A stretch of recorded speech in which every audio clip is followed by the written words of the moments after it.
எல்லா படத்துலையும் வந்து அந்த ஹீரோக்கு மட்டும் ஸ்க்ரீன் ப்ரெசன்ஸ் கொடுப்பாங்க. இதில் ஈக்குவலாக எல்லா கேரக்டருக்கும் ஸ்பேஸிங் கொடுத்து சூப்பராக பண்ணியிருந்தாங்க. எந்த அளவுக்கு நீங்கள் வந்துட்டு எப்படி சொல்கிறது, படம் ஸ்லோ தான். இந்த யாருக்கும் பிடிக்காது அந்த அளவுக்கு. பட் ஆனால் ஆக்டிங்லாம் சூப்பராக இருந்துச்சு, அதுக்காகவே பார்க்கலாம். துல்கர் சர்மா தான் எல்லா கேரக்டருக்கும் ஈக்குவலாக கொடுத்து சூப்பராக பண்ணியிருந்தாங்க. எல்லாமே இருக்குது சூப்பராக. எனக்கு பிடிச்சிருந்துச்சி. யாருக்கு பிடிச்சிருக்கோ இல்லை, எனக்கு பிடிச்சிருக்கு. அவர் ஆக்டிங் சூப்பராக இருந்துச்சு. அந்த ஈகோ கிளாஷ் தான் படமே. அவங்க 2 பேருக்கு நடக்கிற ஈகோவில் தான் அப்படியே ஸ்லோவாக போய் நல்லா அப்படியே பரபரன்னு போயிடும். அந்த ஆக்டிங் தான் ஃபுல்லாகவே எப்படி அந்த ஈகோ கிளாஷ் ஆகி அது எங்கே போய் முடியுது, அந்த ஈகோ கிளாஷ் எங்கே போய் முடியும்னு காட்டுறது. இல்லை, நான் ட்ரெய்லர் பார்க்கல. ஆக்சுவலாக ட்ரெய்லர் பார்க்கல, வெறும் ரீல்ஸ் தான் பார்த்தேன். ரீல்ஸில் துல்கர் சல்மானும் இவரும் சமுத்திரக்கனியும் ஆப்போசிட்டாக ஃபேஸ் பண்ணுற மாதிரி ஒரு சீனு. அது வந்து நல்ல கனெக்டிவிட்டியாக இருக்குது இவங்களுக்குள்ள. இது என்னென்னா எமோஷன் கனெக்டிவிட்டி எப்படின்னா கோபத்தில் வெளிப்படுத்துவாங்க 2 பேருமே. ஸோ இது நல்ல ஒரு புது கான்செப்ட். பட் நல்லா வந்திருக்கு. கண்டிப்பாக இந்த படத்தோடைய பேர் வந்து உள்ள வேறு மாதிரி ஒரு பேர். அதை நான் சொல்ல விரும்பல, நீங்கள் வந்து பாருங்கள். நல்ல கனெக்டிவிட்டியாக இருக்குது. படம் எடுக்கிறாங்க. ஒரு ப்ரொடியூசருக்கும் ஒரு நடிக்க போகிற ஒரு இதுக்குமே ஒரு என்ன பண்ண போகிறாங்கன்றது ஒரு இது கான்செப்ட். இல்லை, அந்த சாயல் இருக்கும். பட் ஆனால் வந்து உங்களுக்கு அந்த ஜேர்னலில் போக முடியாது. இது வந்து ஒரு படம் எடுக்கிறாங்க, அது ரிலீஸ் பண்ணுறதுக்கு என்ன பாடு பண்ணுறாங்கன்றது தான் இதோட. இல்லை, இது பெஸ்ட்டுன்னு யாருமே சொல்ல முடியாது. ஏன்னா எல்லாருமே ஈக்குவலாக பெர்ஃபார்ம் பண்ணியிருக்காங்க. துல்கர் சல்மான் ஆகட்டும், துல்கர் சல்மானோட எக்ஸ்ட்ரீம் ஆக்ஷன் இதை நீங்கள் பார்க்கலாம். ஏன்னா அவர் நல்ல ஒரு எமோஷன் பாண்டிங் கொடுத்துருக்காரு இந்த படத்துக்கு. நல்ல உயிர் கொடுத்துருக்காரு சொல்லலாம். சமுத்திரக்கனியும் அதுக்கேற்ற மாதிரி ஈக்குவல் பெர்ஃபார்மன்ஸ் கொடுத்துருக்காரு. இதில் வந்து பிளாக் அண்ட் ஒயிட் தான், full and full black and white தான். நீங்கள் 1950s பார்க்குற மாதிரி, 1950s 60s பார்க்குற மாதிரி இருக்கும். எடிட்டிங் நல்லா வந்திருக்கு. ஆண்டனி நல்லா பண்ணியிருக்காரு. இதுக்கு முன்னாடி பச்சைக்கிளி முத்துச்சரம் அவருடைய நல்ல அந்த ஜேர்னருக்கும் இதுக்கும் சம்மந்தமே இல்லாத மாதிரி இருக்கும். பட் அவர் தான் நல்லா பண்ணியிருக்காங்க. ஸோ அப்படி பார்க்கும்போது உங்களுக்கு சீக்வன்ஸ் வைஸ் கட் பண்ணி ஒரே சீக்வன்ஸ் தான் அது. ஆக்சுவலாக வந்து ஒரு செட்டுக்குள்ளே எடுக்கிறது.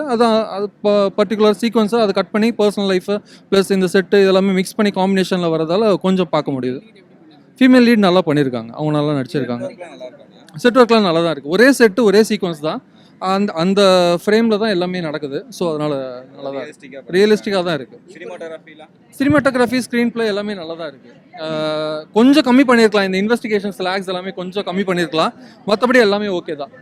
பட் ஃபோட்டோ ஷூட்ஸ் எல்லாம் பார்த்தீங்கன்னா அவரோட ஃபேஸ் கட்ஸ் அந்த ஒரு ஸ்டில்ஸ் எல்லாமே அவரோட மாதிரி தான் இருக்குது.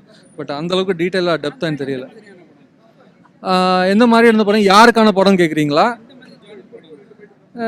ஜேர்னர் வைஸ்ன்னு எப்படி சொல்கிறது, இது ஒரு ட்ராமா டைப்பு அந்த மாதிரி தான் போகுது. அதான் சொல்லிட்டேன் இல்லையா, இப்போது ஒரு படம் எடுக்கிறாங்க, அவங்களுக்குள்ளேயே அந்த ப்ரொடக்ஷன் டீமுக்கும் இவங்களுக்கும் ஒரு செட் ஆகலை. ஸோ டைரக்டர் ஏதோ பண்ணி படம் ரிலீஸ் ஆகணும், அதுக்காக எமோஷன்ஸ் அது அந்த ஒரு இது தான், வேறு எதுவும் இல்லை. ஃபேமிலியாக பார்க்கலாம். ஆமாம், பழைய படம் பார்த்த மாதிரி தான் இது. பண்ணால் அதில் போர் எதுவும் அடிக்கலாம், நல்லா போச்சு. ஆக்டிங் சூப்பராக. எந்த ப்ரோ பழைய எம்ஜிஆர் நாகேஷ் படம்லாம் பார்த்தீங்கன்னா அப்படி இருக்கும், அதே மாதிரி தான் ப்ரோ இருக்கும். ஏன்னா அவ்வளோ பழைய படம்லாம் பார்த்தது இல்லை, அங்கே அப்போவோ பார்த்துருக்கேன். ஆனால் சூப்பராக இருக்குது.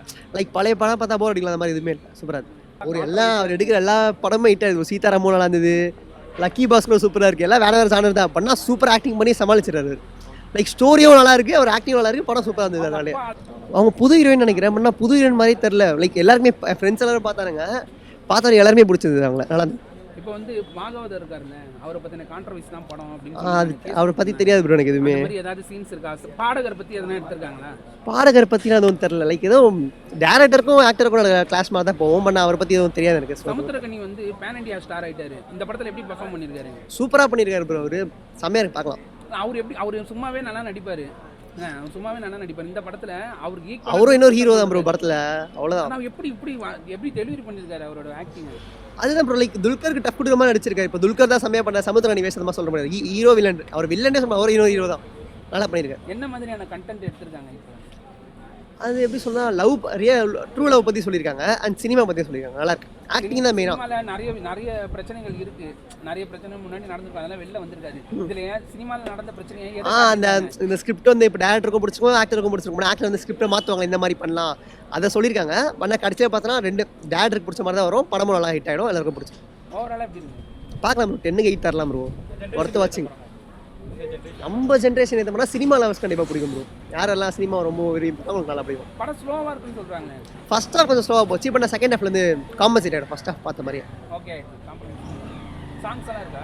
சூப்பராக இருக்கு ப்ரோ. சாங்ஸ்லாம் டிஃப்ரெண்ட்டாக இருந்தது. சாங்ஸ்லாம் இப்போ கேட்ட மாதிரிலாம் மாண்டேன் சாங்ஸ்லாம் இல்லை, இந்த காலத்து சாங்ஸ் மெலோடி சாங்ஸ் அப்படி அந்த மாதிரி தான் இருந்தது. பட் நான் இந்த டம் டம் டம்லாம் இல்லாமல் சூப்பராக இருந்தது. நல்லா லிரிக்ஸும் புரிஞ்சுது சொல்ல போனால். லேட்டஸ்ட் மியூசிக் டைரக்டர் மாதிரி இல்லாமல் நல்லா இருந்துச்சு. அவ்வளோதான் லிரிக்ஸ் புரிஞ்சுது. இது நீங்கள் செகண்ட் ஹாஃப் ஃபுல்லாக கிரைம் த்ரில்லர் தான் படம் பார்த்தா புரியும்.